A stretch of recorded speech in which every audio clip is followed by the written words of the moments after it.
Shall we take the national anthem? Played by USB Drive. Thank you.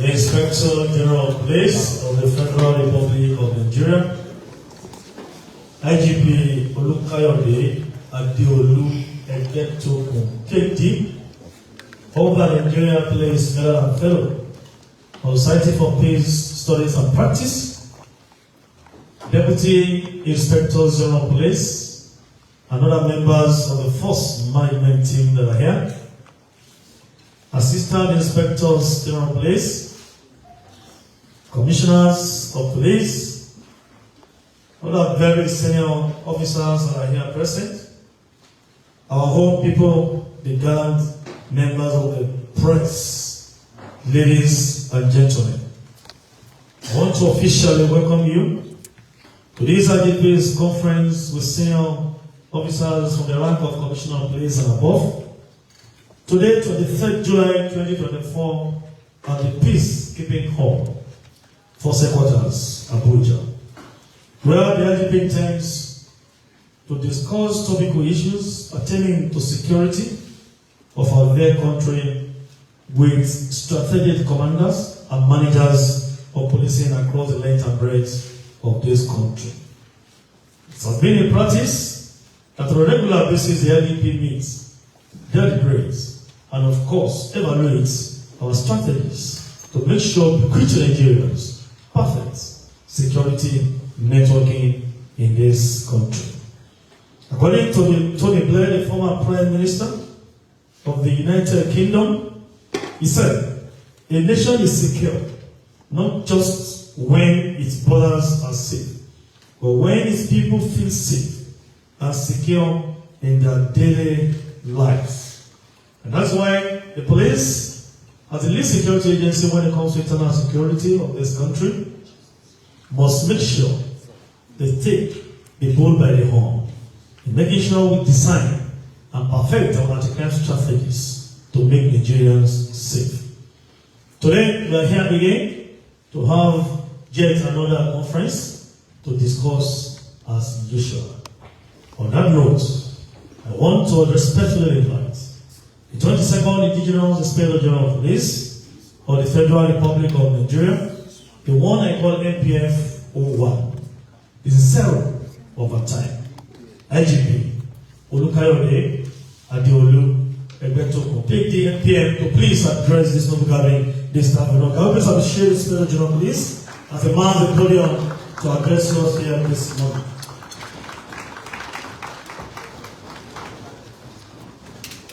Lady Go Mike.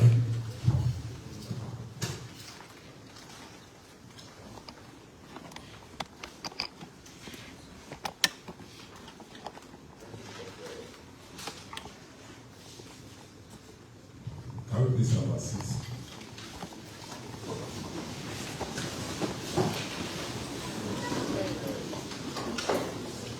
Members of the Force Management Team, very senior police officers, members of the vibrant Nigerian press. It is with deep sense of responsibility that I welcome you all to this auspicious gathering of strategic police managers. Today, we convene to assess our nation's security situation and review our operational strategies to address emerging critical internal security issues in our country. Apart from the threats of terrorism, banditry, oil theft, armed robbery, and kidnapping, which we are currently combating along with other security agencies, the spate of vandalism and theft of public assets is of grave concern and demands our urgent attention at this critical time in our nation's checkered history. We will also seize this opportunity to deliberate on our preparedness for the launch of the Nigerian Police Green Initiative later this week. As part of the global community, we are currently beset by our own share of complex and multifaceted security challenges. However, I must remind us again that the Nigerian police as an institution must be undaunted and unrelenting in confronting these challenges, thereby providing a reasonably safe haven for our people across the land. It is gratifying to note that the strategies deployed and duly executed by our officers and their undiluted passion and commitment have yielded significant results across the length and breadth of our nation. Undoubtedly, the results achieved by our men and officers within the past months have accentuated the stability of the internal security order of the country. This is clearly evidenced by the steady decline of crime rates over the past few months. A review of the monthly major crimes returns table revealed a significantly positive outlook. A drop in the major crimes reported in the last 1 month, which stood at 416, compared with 734 and 530 for the months of May and June, respectively. In addition, we recorded remarkable successes in the fight against criminalities in the last 1 month, manifesting in the arrest of a total of 1,284 suspects nationwide, and recovery of 284 firearms, 6,702 ammunition, 107 vehicles, and we rescued 97 kidnapped victims. The first PRO will give the details of all these achievements to the press. We have taken steps to reorganize and reposition the IGP Special Task Force on Petroleum and Illegal Bunkering to enhance their operations as part of efforts towards curbing the menace of oil thefts in Nigeria. Meanwhile, the task force recently recorded 13 incidents of interceptions of suspected stolen crude and arrest of the perpetrators, as well as seizure of exhibits. Most of the cases are already in court for timely dispensation of justice, and others still undergoing investigation. It is imperative for me to mention here that the achievements recorded are the outcome of cooperation and collaboration with members of the public and other security agencies. They are also testaments to your dedication and professionalism. I therefore extend my appreciation to all Nigerians for their support and commend our personnel for delivering excellent policing services to our nation despite various challenges. While commending your dedication and accomplishments, I want to use this opportunity to reiterate the commitment of the First Leadership to your well-being. We recognize the hard work and sacrifices that you make, and we are committed to ensuring that your welfare is prioritized. I equally wish to assure you of the unrelenting commitment of the federal government of Nigeria, led by President Bola Ahmed Tinubu GCFR, to enhance welfare for police officers. A new welfare program is being put together for the benefit of police officers in Nigeria. This includes the provision of affordable housing and enhanced insurance scheme, a new welfare provision for family members of deceased police officers, which details will be unfolded soon.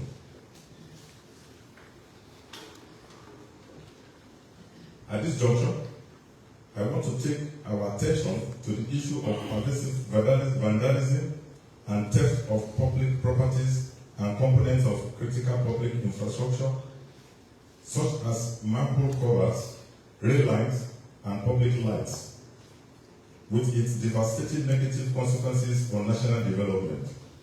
Pipeline vandalism, in particular, has resulted in significant economic losses, environmental degradation, and loss of lives. The theft of manhole covers has led to accidents, injuries, and even deaths, while the destruction of rail lines has disrupted transportation and hindered economic activities. The vandalism of public lights has created an atmosphere of insecurity, emboldening criminals and perpetrating crime. You are therefore directed to redouble your efforts in addressing this scourge and give adequate protection to public properties within your respective commands. You should mobilize your resources effectively, enhance your intelligence gathering capabilities, and work in close collaboration with other security agencies to nip all this in the bud. On Thursday, 25th July 2024, we will formally launch the Nigerian Police Green Initiative, which we have discussed at some of our previous meetings. A green initiative in policing refers to the adoption of environmentally friendly practices, technologies, and policies that minimize the negative impact of policing activities on the environment. This includes reducing energy consumption, reducing waste, and promoting sustainable transportation. We considered delving into energy security and championing some aspects of advocacy for green economy through an initiative we publicly declared at the last COP28 held in Dubai last year, 2023. Since then, we have been consulting widely alongside our technical partners on the project, and we hope to see the force solving some humanity problems and simultaneously improving the livelihood of all Nigerian residents. The initiative will contribute greatly to our operational efficiency and well-being as police family. We hope to extend our gesture to other law enforcement agencies in Nigeria and beyond as we make progress on the project. Before concluding this address, it is important I address an issue of urgent national importance which appears to have gained some momentum, particularly on the social media in the past few weeks. Some groups of people, self-appointed crusaders and influencers, have been strategizing and mobilizing potential protesters to unleash terror in the land under the guise of replicating the recent Kenya protest debacle. While the force acknowledges the right to peaceful protest as enshrined in our constitution, we must ensure that these protests do not snowball into violence or disorder. As a nation, we have had more than our fair share of violent protests, which, with rather dastardly consequences. The last NSAS protest led to wanton destruction of public assets, including police stations, courts, transport infrastructure, and loss of several lives. Tales of sorrow, tears, and blood followed what was supposedly intended to be a well-intentioned exercise. Rather than to lead to any positive outcome, NSAS merely aggravated crime rates and insecurity in several parts of the country. Indeed, we are yet to fully recover from the huge economic losses and deep-seated psychological and emotional trauma inflicted upon our people by this protest. Hence, our position is that the proposed violent protests are ill-advised and should be jettisoned forthwith. We have the responsibility to protect properties and everyone, irrespective of their race, color, ethnic, or tribe, who are lawfully embarking on their daily activities.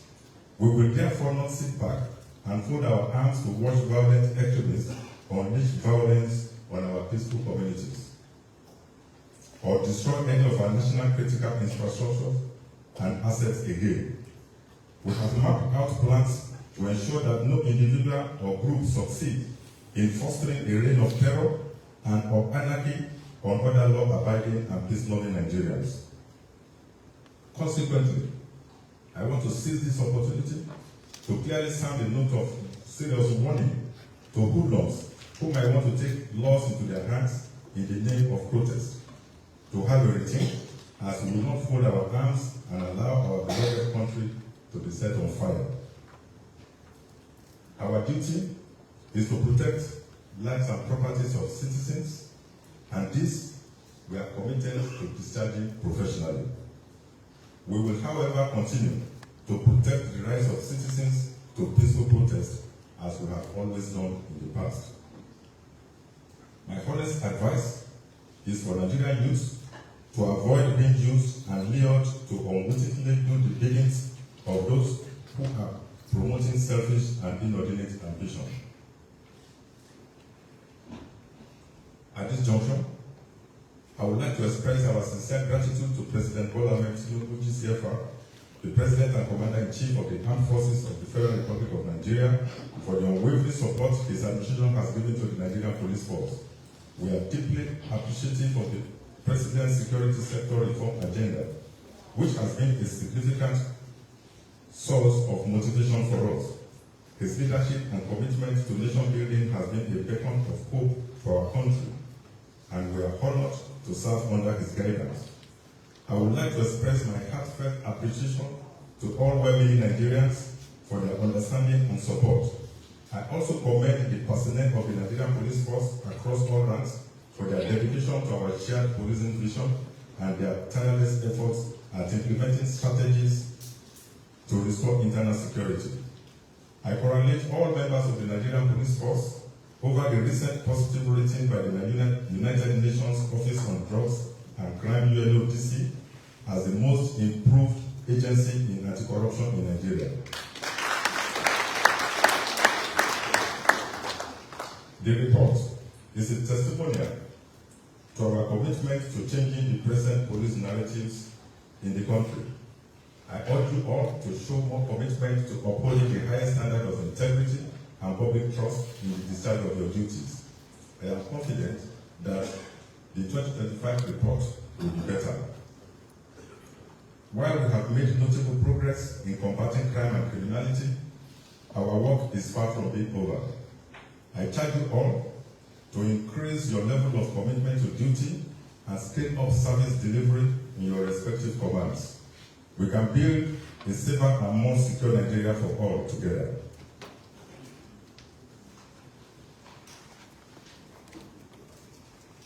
Ladies and gentlemen, we cannot overemphasize the fact that peace and security are relations which must be harbored by all and sundry. We all have our part to play in order to enjoy the tranquility of life. Let me use this medium to appeal to the media practitioners to kindly ensure that they do not heat up the polity with their reportage. As the guidance of peace, the protectors of the innocent, and the defenders of justice, it is our duty to serve the nation with unwavering commitment, undisputable fairness, and unrelenting diligence. Let us work together harmoniously to overcome the challenges bedeviling our beloved country. Together, we can navigate these challenging times and emerge stronger and more resilient. Thank you, and may Almighty God continue to strengthen you all as you sacrifice for the protection and advancement of the peace and security of our dear nation. God bless you all.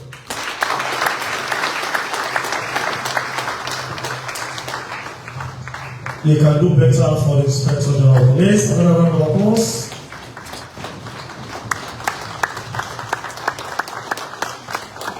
Thank you. The IGP, sir.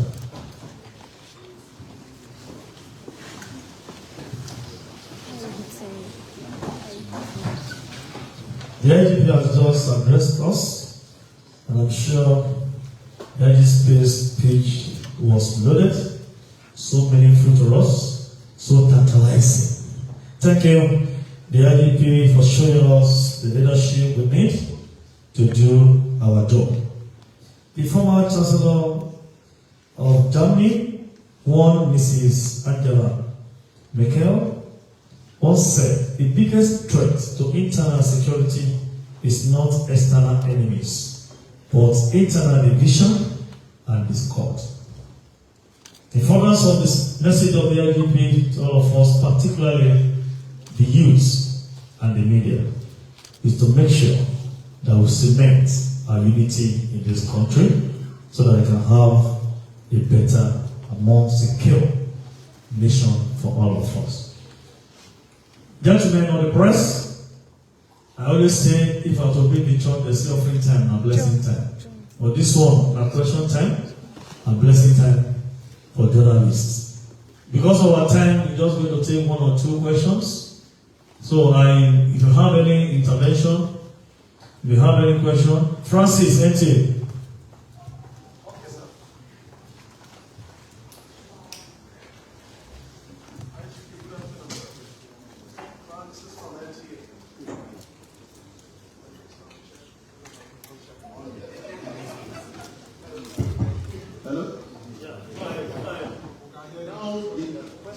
about measures that the police is putting in place, to contend the proposed protest. And because there's a massive mobilization, so we'd like to know, sir, what are the measures the police is putting in place to be able to contend the protest? Thank you.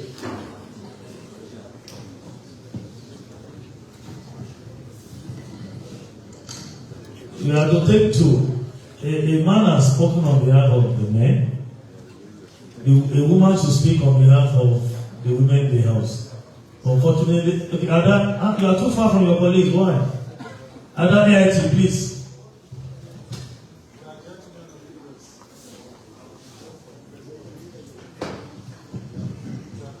Good morning, sirs.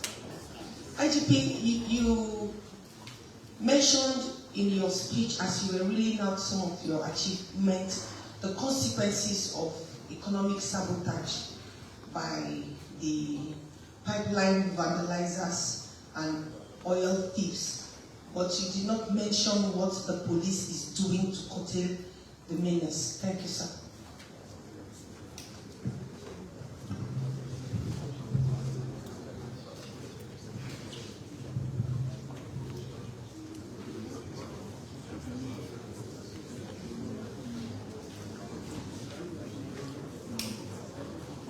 The IGP, sir, I think the IGP can react to these two questions. We take care of every other thing. I know most of the questions want to raise are similar questions. The IGP, sir.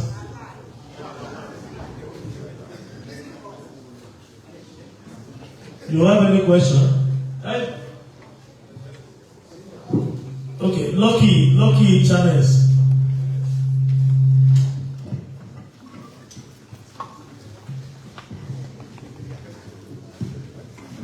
Good afternoon, sir.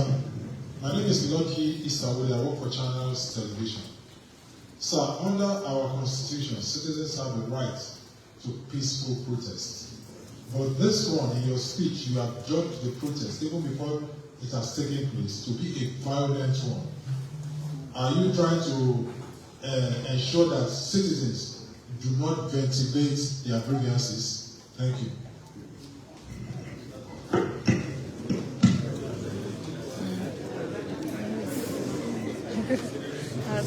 Olatunji Tribune.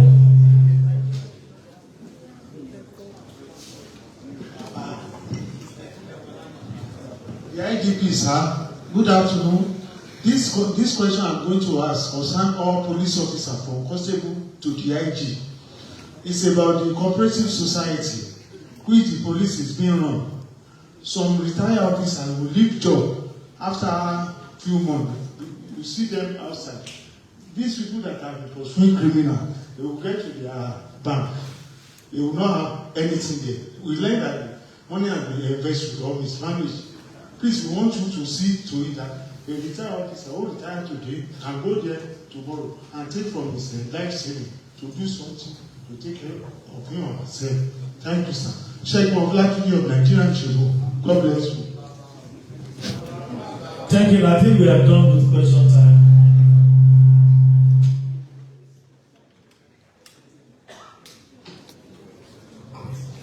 Joseph.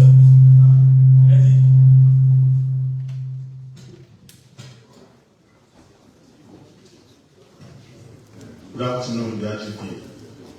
My name is Joseph Mundu, and I write for Daily Independent newspapers.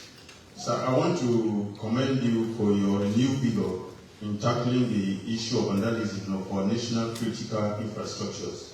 And my question is, since the kinetic effort or approach to tackle this menace has not yielded much result or the desired result, why now consider non-kinetic approaches such as information warfare to sensitize members of the public about the negative impact of this menace on our national economy? Thank you.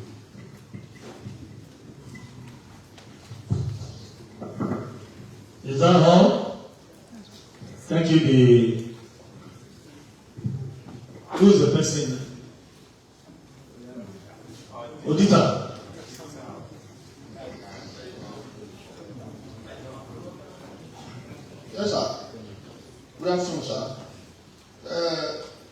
is to know how the police will balance the right of the people to protest with the need to maintain law and order, because we still need our country to be very, very peaceful. Secondly, how, like a lot is going on social media, why some people are threatening protests, some other people on social media are countering that protest and saying they are waiting for, that the silent majority are waiting for those people who want to destroy Nigeria. How will the police handle any potential clashes between protesters and counter-demonstrators? Thank you, sir.